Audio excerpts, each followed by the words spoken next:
연결되는 질문인데 이번 겨울방학 어떻게 보내면 좋을까요? 이런 질문들 대단히 많이 하십니다. 중학교 때까지 절대평가에서 적당한 난이도에 적당히 90점 넘으면 그냥 올A 받고 심지어 특목자사고 지원하는 서류평가에서도 큰 영향이 없다가 고등학교를 가면 상대평가라는 쓴 경험을 정말 까다로운 경험을 처음 하게 됩니다. 이거를 꼭 1학년 1학기 중간고사나 망치고 나서야 이제 더 열심히 해야겠다 이제 이렇게 되면 사실 아쉽죠. 벌써 이제 큰 핸디캡이 생겼으니까. 지금 이 영상을 이제 아이들도 함께 보실 수 있는데 3년 후, 뭐 정확히 얘기하면은 뭐 수시 지원을 하고 그 다음에 뭐 수능까지 보고 이런 걸 따지면 3년도 남지 않았는데 앞으로의 3년이요. 고등학교 입학하기 전까지의 3개월이 결정한다. 감히 제가 이렇게 좀 말씀드리고 싶습니다. 그래서 지금 기말고사도 아마 중3들은 대부분 마쳤을 거예요. 학교들 가보면 담당 선생님들하고 여쭤보면 수업 시간에 하는 게 없대요. 뭐 영화를 보거나 특별히 하는 거 없이 뭐 진로 특강 듣거나 이렇게 하다 보니까 아이들이 지금 학습 동력이 추세가 되게 떨어져 있는 상황입니다. 근데 이런 상태로 고등학교를 가면 정말 힘들어질 수 있기 때문에 뭐 진로에 대한 관심, 어떤 과목들을 내가 고등학교 가면 이수하게 되겠는가, 개정 교육 과정들 그런 편제표들도 좀 보면서 이러이러한 과목들의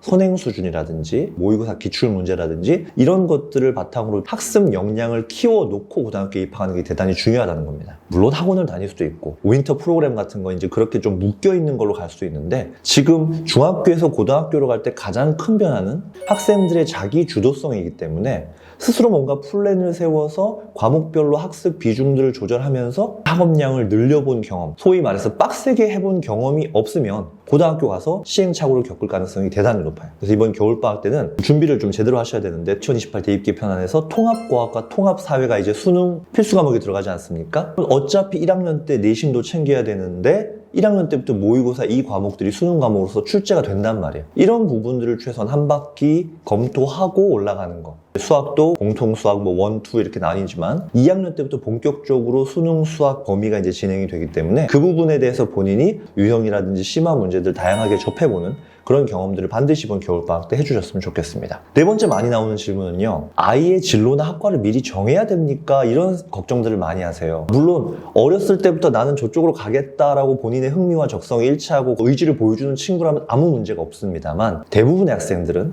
막연하게 생각하는 경우가 많습니다. 좀 열심히 하겠다는 친구들은 뭐 의대, 약대, 컴공 이 정도로 생각하지 구체적인 학과까지 결정을 내릴 수도 없고 그럴 필요도 없습니다. 다만 제가 이제 지금 시점에서 중3 또 고1 올라가기 전에 친구들한테 좀 당부하고 싶은 거는 최소한 본인의 적성, 국수, 영사과 이런 과목들을 중심으로 본인이 좀 흥미를 느끼고 잘하는 과목들이 있을 거예요. 그런 과목들을 좀 중요하게 보는 계열이나 학과부터 좀 탐색을 해보는 경험을 이번에 해봐라. 고등학교 올라가기 전에. 최소한 자연계열이나 인문계열, 조금 더 쪼개면 자연계열에서도 의학학 계열이 있고 공학 계열이 있고 자연과학 계열이 있겠죠. 인문사회계열도 상경경제 경영 계열도 있겠지만 사회과학대학도 있고 어문계열도 있지 않겠습니까? 교육계열로 생각하시는 분들도 있을 수 있고 그런 계열에 대한 관심과 그런 계열로 내가 진학하기 위해서 어떤 과목들에 좀 더 신경을 써야 되는가 이런 로드맵만 짜고 고등학교 1학년 올라가도 정말 잘 준비된 상태로 생기부 활동들도 시작할 수 있겠다. 동아리 선정하는 것부터 좀 도움이 되겠죠? 다섯 번째 많이 하시는 질문이 고등학교 가서 학교생활 기록부 세특 어떻게 챙겨야 합니까? 벌써부터 걱정되시는 거예요. 중학교 학교생활 기록부도 존재하긴 합니다만 대부분 그냥 학교생활의 나열에 그치는 경우가 많습니다. 그렇게 도드라지는 경우가 많지 않기 때문에 그 부족한 부분들을 특목 자사고 지원하는 친구들은 자기소개서나 면접을 통해서 좀 더 드러내려고 하는 거죠. 그런데 고등학교를 가면 3월 3일부터 대입이 시작된다고 보시면 돼요.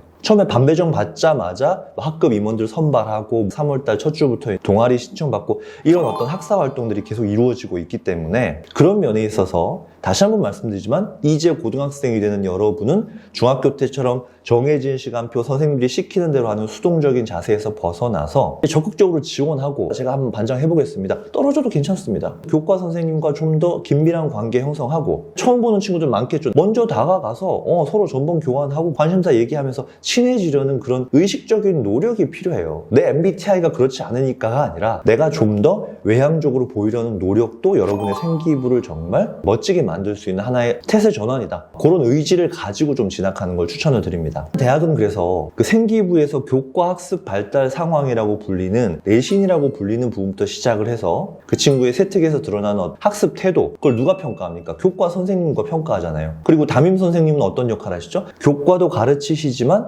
자율활동이나 진로활동이나 행동특성 종합 의견을 통해서 그 친구가 1년 동안 활동했던 어떤 자세라든지 인성이라든지 노력 정도라든지 부족했는데 이게 2학기 때 발전했다라든지 대학이 되게 중요하게 보는 요소들을 주로 기재해 주시는 매우 중요한 역할을 한단 말입니다. 그렇기 때문에 입학 후에 담임 선생님을 포함한 교과 선생님들에게 정말 예의 바른 태도, 수업 시간에 집중하는 태도, 적극적으로 참여하는 태도, 그걸 기반으로 해서 본인이 좀 더 뭔가 참여하고 제출하고 이런 것들을 좀 넣었으면 좋겠다라는 걸 선생님들한테 부탁하고 요청할 때 그런 것들이 기재될 가능성이 높아요. 이런 자세나 이런 인식을 중학교 때랑 완전히 다르게 해서 내가 적극적으로 생기부를 선생님들과 함께 만들어 가겠다. 이런 것들이 대단히 중요합니다. 지금 시점에서는 관련된 여러 가지 독서 활동들도 도움이 된다고 생각하고요. 그런 독서 활동 지금 한 것들을 바탕으로 고등학교 때 여러 가지 창차 활동이나 과세특에서 충분히 반영할 수 있는 좋은 탐구 소재가 될 수 있다. 이런 점들도 좀 당부드리고 싶습니다. 드릴 말씀이 대단히 많고 제가 아까 말씀드린 설명이나 이런 데서는 거의 이게 1시간, 2시간씩 설명했던 디테일한 부분들이 있는데